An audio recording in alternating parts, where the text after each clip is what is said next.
Hey, beautiful soul. Welcome back or welcome into another episode of Spirit Speakeasy. Have you ever wondered if we keep our quirks, our sense of humor, or even our stubborn streak after we cross over to the other side? In today's episode, we're diving deep into a question that often lingers quietly behind the bigger ones about the afterlife. What actually happens to our personality after we die? As a working medium, I've had thousands of conversations with the spirit world. And let me tell you, personality doesn't just vanish in a puff of white light. In fact, it's often one of the clearest, most validating parts of a reading, whether it's a dad cracking a sarcastic joke from the other side or a grandma insisting that I am very clear about the way she wants to be described. The essence of who they are still shines through. So today I'll be sharing some real stories from sessions that just show how distinct and sometimes how hilarious spirit personalities can be. We'll explore what seems to remain consistent, what softens or shifts, and why this matters so much for our own healing, closure, and even forgiveness. So if you've ever wrestled with a complicated relationship with someone who's passed, or if you just want deeper understanding of who we really are beyond just this physical body, this episode's for you. Still themselves, do we keep our personalities after death? Let's dive in.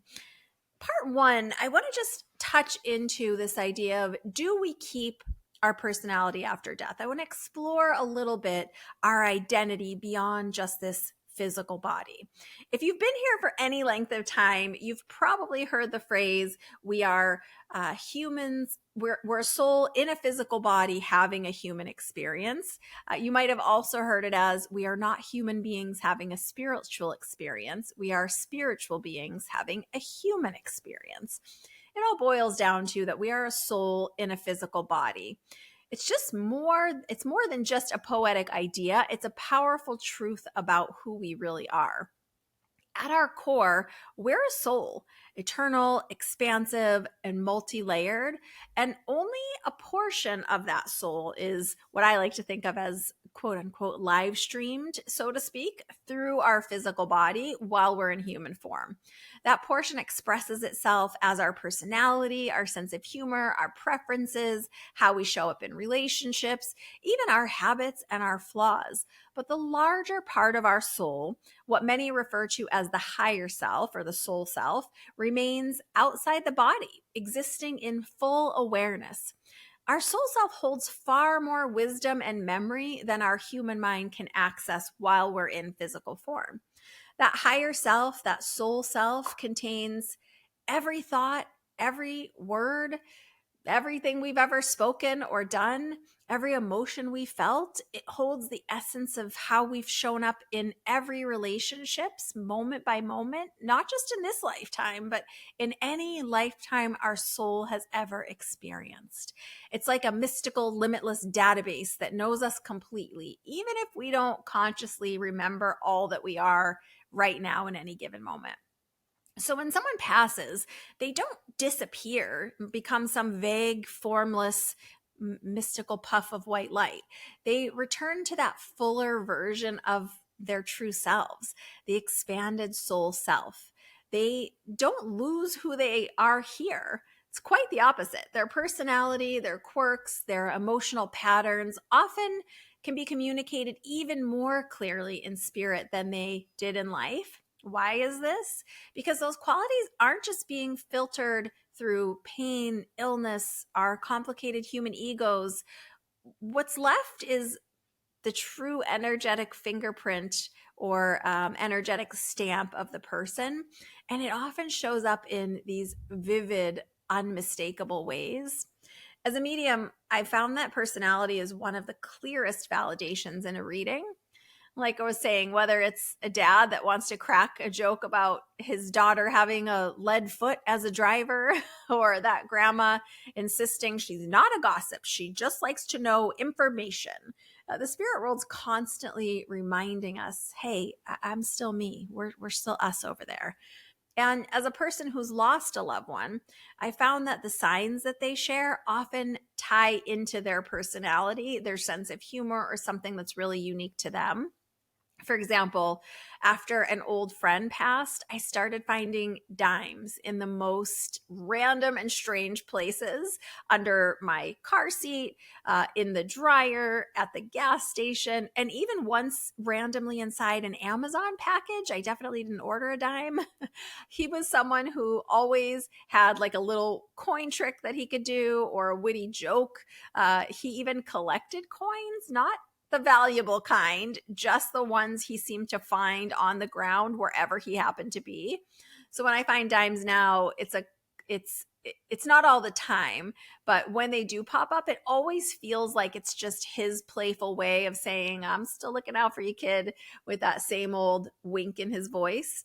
Their essence doesn't vanish, it shines through. And even when what's even more beautiful is that they're able to bring a much broader understanding from their perspective on the other side. With access to their full soul awareness, they often, as part of that life review, they reflect on their life with insight, with clarity, with compassion in a different way than maybe they did when they were here. So, this expanded perspective allows for growth and even healing on the other side. So while they're still their same self, they've also returned to the version of themselves that holds all the wisdom of their entire journey, not just this lifetime. It's one of the most comforting truths that I've come to through this work. And sometimes that personality doesn't just show up in memories or moments during a session. It shows up in their humor, which brings us to something that often surprises people about the spirit world. I often get asked, do loved ones on the other side have a sense of humor? And the truth is, there is a lighter side to the afterlife, believe it or not. This might not surprise some people listening, but the spirit world has a lot of humor. Not only do our loved ones retain their personality, but many of them in a reading can help communicate through the same wit, the same sarcasm, or playful charm, even that they had here, sometimes even more clearly because they're free of all that stress or pain or heaviness or complicated emotions that they may have carried in life.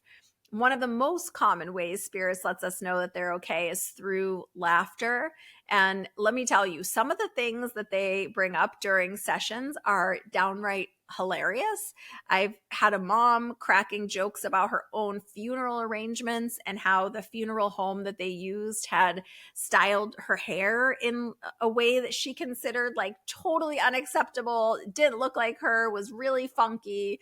And her daughters couldn't stop laughing in the reading as the mom was helping me express how grateful she was as they were scrambling behind the scenes at this funeral home with this like little drugstore hairspray and a little comb to try to like fix her hair to make her presentable, because they had made some version of like a helmet head is what she was sharing, which that was really funny.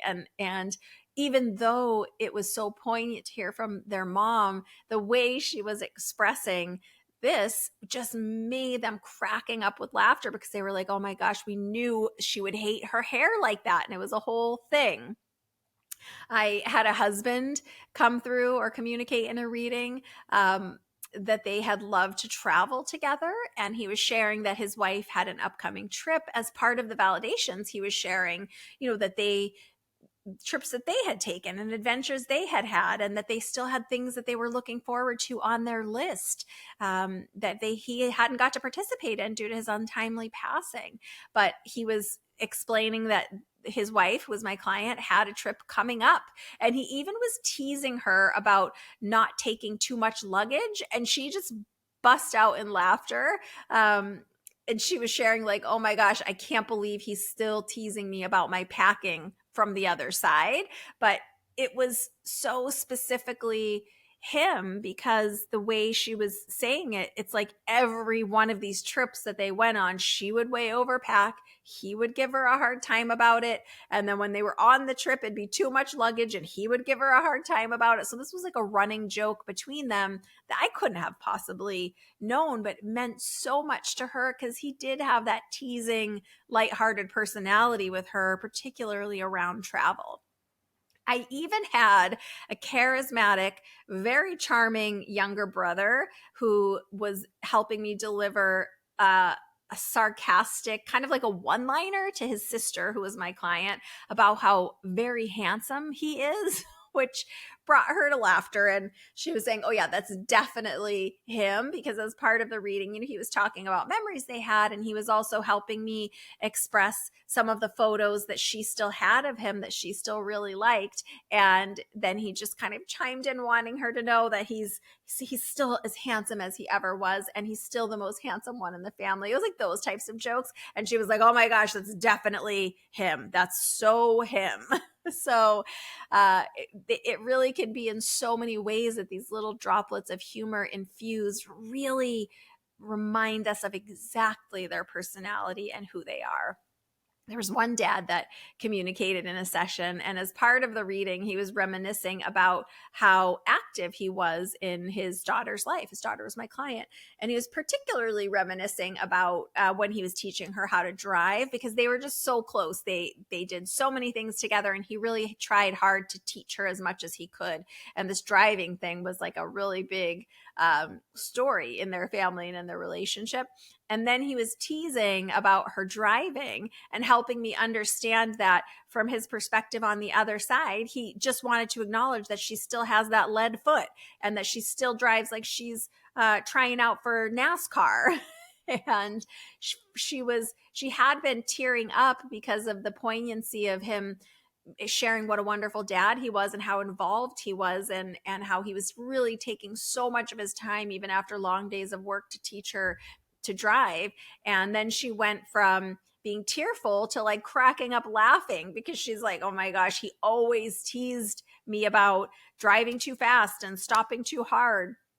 And it was a moment that shared humor really just cracked her open emotionally, and it let her feel his presence in a very real and familiar way, and helped her validate and know that even though, yes, she did feel like he was with her in the car a lot because they'd spent so much time driving together over the years, just in general.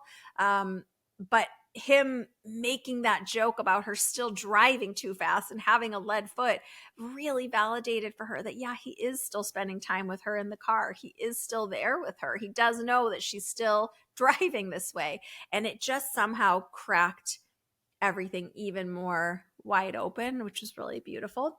Another time, a lady who was known in the world as a wonderful, warm hostess, but this other part of her personality, she was very particular and specific with her taste. And as part of her communication and expressing that this was her personality, she was essentially joking that at her funeral, it was like too stuffy. Like it wasn't like loose enough. People were having enough fun, and not enough snacks was the comment that she had me make. And then shared, but she really loved all of the photos that they chose. They did this like really special picture montage. And so she said, and they had pictures like created specially and placed all around. And it was the pictures themselves kind of told a story. So it was like a significant thing for them. So she said, like, not enough snacks, but I really loved all the photos and the stories and what that was as part of the memorial. And she helped me share. And then they also played her song, and that meant everything. And her kids, who were my clients, started looking around, kind of cutting eyes at each other around the room and kind of cracking up laughing, and confirmed that, yep, their mom was always about the snacks, the hostess with the mostess, and having like the perfect snacks, the perfect amount of snacks. And yes, they made sure to include her favorite song, which happened to be Somewhere Over the Rainbow, in the service. And that kind of really specific humor can cut through our human doubt like nothing else. And it's not just about making us laugh. Humor is deeply healing. When a loved one on the other side brings through their jokes or helps the medium to communicate their timing, their sass, their sense of humor, it reminds us that they're still with us and they're actually okay. They're still themselves. They're still participating, just in a different way. And that humor becomes almost a part of the medicine that we so desperately need when we're grieving a loved one. It helps people to release and remember and reconnect in a real way. And sometimes it's not just what the spirit person helps me say in a session, but it's the signs that they send after they've passed that carry their personality and sense of humor loud and clear. One of my favorites was a sign from a grandma who had, or a grandpa, sorry, a grandfather who had a very dry and sarcastic sense of humor. And he hated country music, was part of the story that he was expressing in this reading. And after he passed, his granddaughter kept getting in these ride shares and taxis and hearing the same like twangy kind of country songs that her grandpa used to have all these sarcastic comments and totally make fun of. And the kicker was one of the drivers turned around to her and said, like, this one must be playing just for you. I don't even listen to this station. And she just started laughing in the way she told me the story, because she said she knew it was him. Like, there's no way. He was still teasing her from the other side and still eye rolling at this country music. And so it was just that tiny moment was so meaningful to her. One client I had a dad that always joked that he wanted to decorate the yard with pink plastic flamingos. I don't know if you know what those are, but they're those like lawn ornaments, like a fake flamingo. And he would always joke with the family, with his wife, with his kids, that he wanted to put them all over the yard, like just to piss off the neighbors. And mostly the mom would like never let him do it. She's like, we're not doing that. Like, you're not starting this feud with the neighbors. And after he passed away, his daughter went for a walk one morning, and as she turned the corner in this neighborhood, she after she turned the corner, she went to find a house in this neighborhood that never had decorations before. She was just like walking around the neighborhood. She turns the corner. Most people didn't decorate their lawns, and as she turned this corner, she sees a full display of pink flamingos, but it's like the Christmas light style. So it's these hanging lights all over the outside of the house that are these pink flamingo hanging lights. And she had sent me an email about it, and she said it was like he finally got his way. She said, and she was like, really said she was laughing and crying, and she said it felt exactly like something he would have done. And it's those things, those magical moments of their humor and their personality really validating, like, I'm still with you, I still see you, I'm still myself, I still have jokes over here. Another client told me that her late grandpa had a serious soft spot for animals. He was such an animal lover, but not in a gentle way. He was the kind of guy that like pretended to be gruff because he was like just a tough personality, but had this huge soft spot for animals. So he would like, put on this like serious face and was very like, he doesn't want all these birds leaving a bird mess out on his back patio. And he was just a little bit of a grump about it. But secretly, he was putting out these little peanuts for the squirrels, and those birds that he was complaining about, the bird droppings, he was out there talking to them in the yard, but talking to them like they were annoying neighbors. So it's like they'd chirp and he'd grump back at them, and they'd chirp more and he'd grump back at them. And it's like he was talking to these annoying neighbors, but it was just the birds out there. But he had such a soft spot that he was the one putting the peanuts and the bird food out there, despite complaining about it all the time. And after his passing, she kept having run-ins with this one very bold blue jay. It always kept landing right outside her window and like squawking at her like it had something to say. And the way she explained it to me is one time there was even a blue jay that like tapped on her windshield in a parking lot. And she was laughing, and she was like, it was so him. This bird was loud and pushy and like weirdly charming, like just like my grandpa. And it made her laugh every time she saw one of these birds, because she felt like it was almost like it was him in his own way, still showing up to pester her and most of the family in like a really loving way. So it just felt so quintessentially him. Another woman shared that after her best friend passed away, she started seeing her friend's name everywhere. not just occasionally, but like pretty constantly, daily, many times a day, she was seeing her friend's name. There was a street sign she never noticed before. There was a waitress with the same name on her name tag. There was a character in a random show that she decided to binge watch that she'd never seen before that had that name.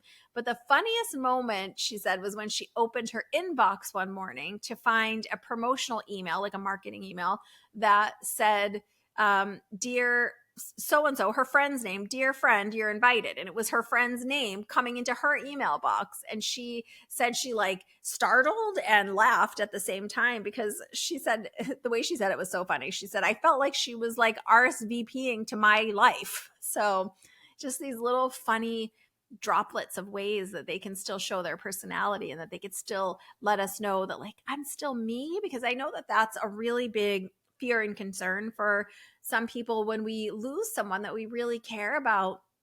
It's so common that people are wondering like, yeah, but eventually when I see them again, when I cross over and when we're reunited one day way down the line, is it still going to be them? Are they still going to be themselves? Is my mom still going to, you know, laugh the way she did and joke the way she did, and am I still going to know her? And I love these ways that they communicate this, because it's so validating that like, no, they're still themselves. So yes, those in the spirit world absolutely have a sense of humor, and when it comes through in readings, whether it's a one-on-one or a group reading, it often becomes the bridge that brings so much comfort, validation, and even more joy in the middle of grief, even just in moments. But not every connection with the spirit world is lighthearted or easy. So what happens when the person on the other side wasn't kind or funny? What if the relationship was complicated or even painful for you? That's what I want to talk about next. What if they weren't a great person? There are complicated people that we have loved that are on the other side, of course. This is one of those topics that doesn't get talked about enough in spiritual circles, because it's not shiny or feel good, but it's real and it really matters, especially if you are someone who has had any difficult relationship in your life ever. Here's something important to understand about how mediumships work. Readings are really based on a need, the need of the soul. It's not about who can shout the loudest to the medium from the other side. It's not about the underlying um, frustration or difficult memories.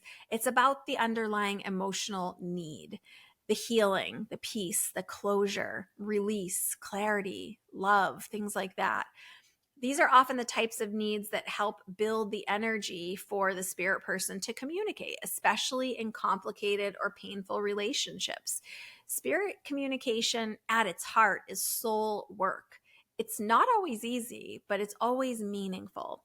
Sometimes the person who communicates or quote unquote comes through wasn't kind. They weren't emotionally available, or in some cases, they were downright harmful in our lives. So the question becomes, what happens then? Can those spirit people still come through? And if they do, what do we do with that?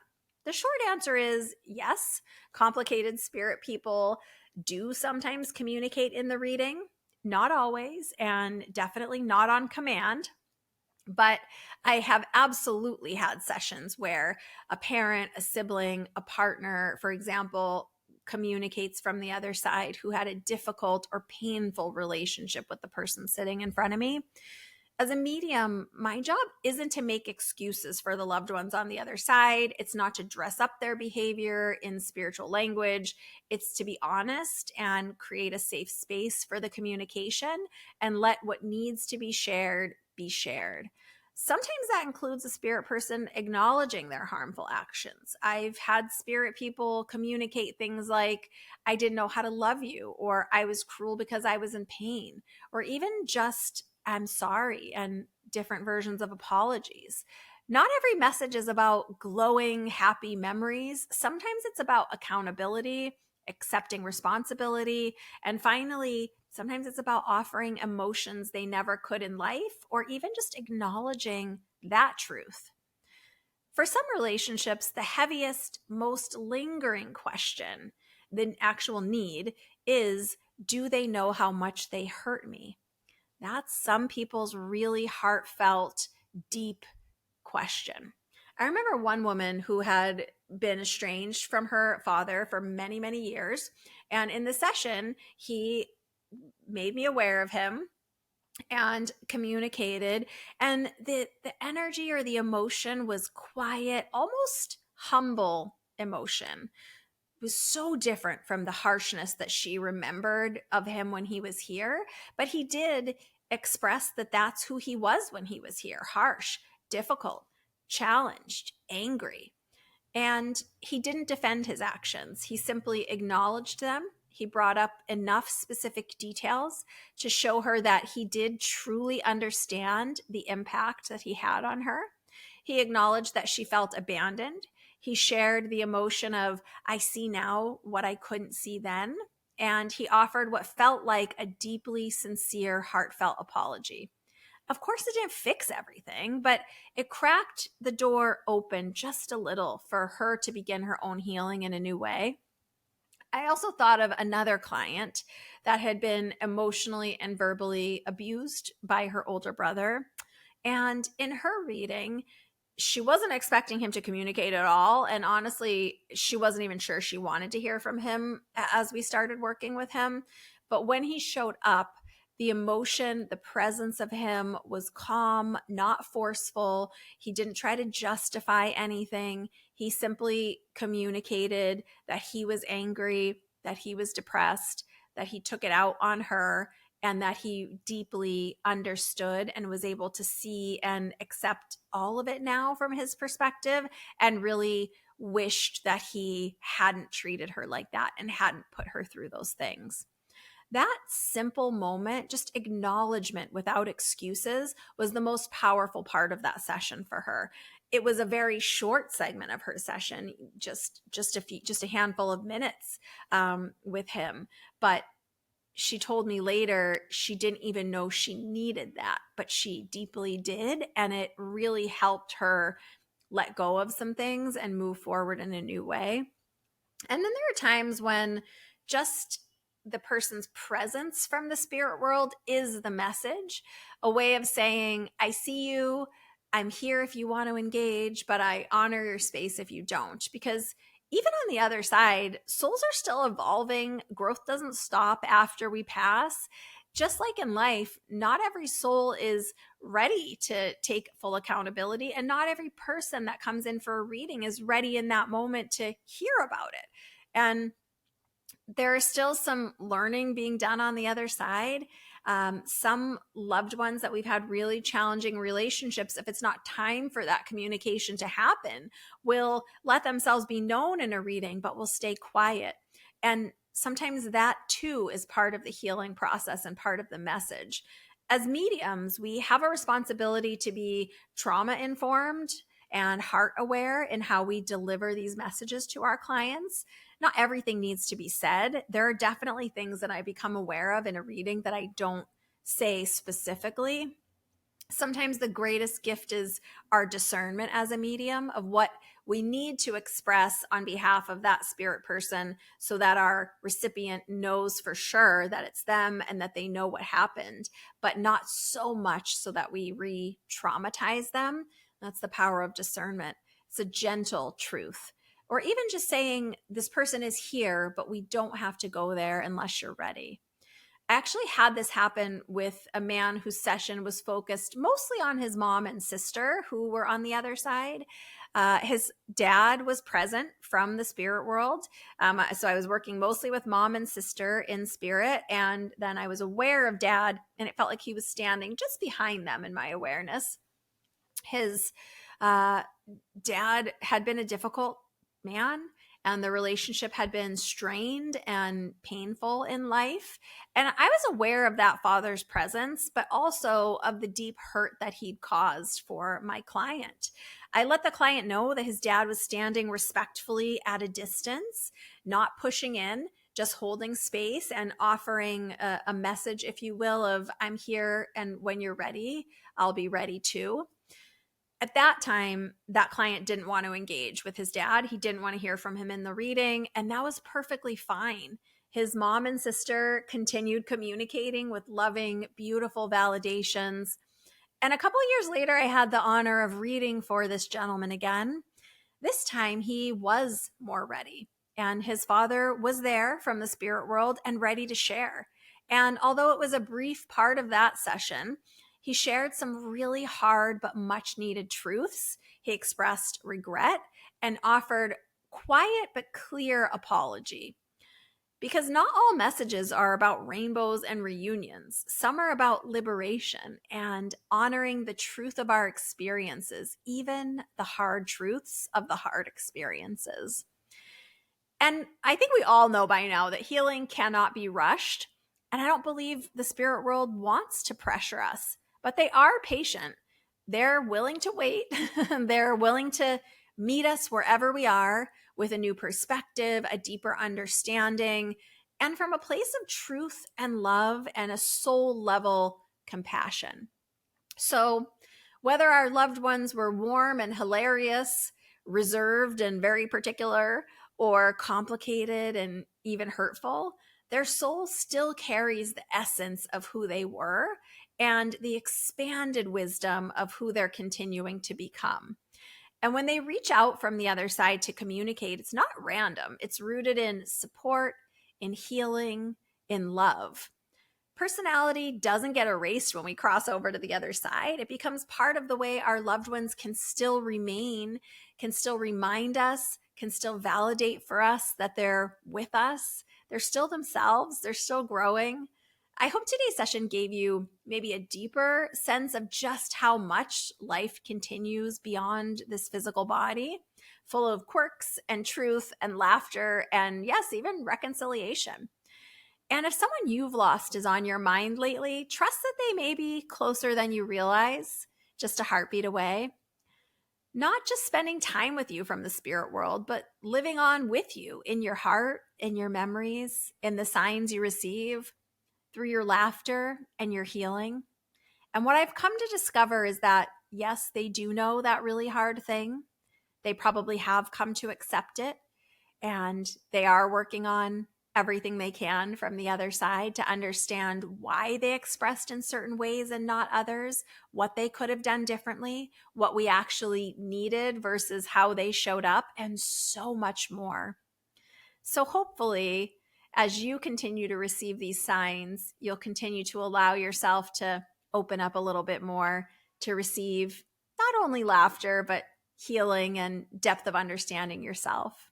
Thanks for listening, beautiful soul. I'm so grateful to have you here with me as always. And as always, please know that your loved ones on the other side are never more than a heartbeat away. They're still them, and they still love you. Big hugs, lots of love. I will see you soon for another episode of Spirit Speakeasy.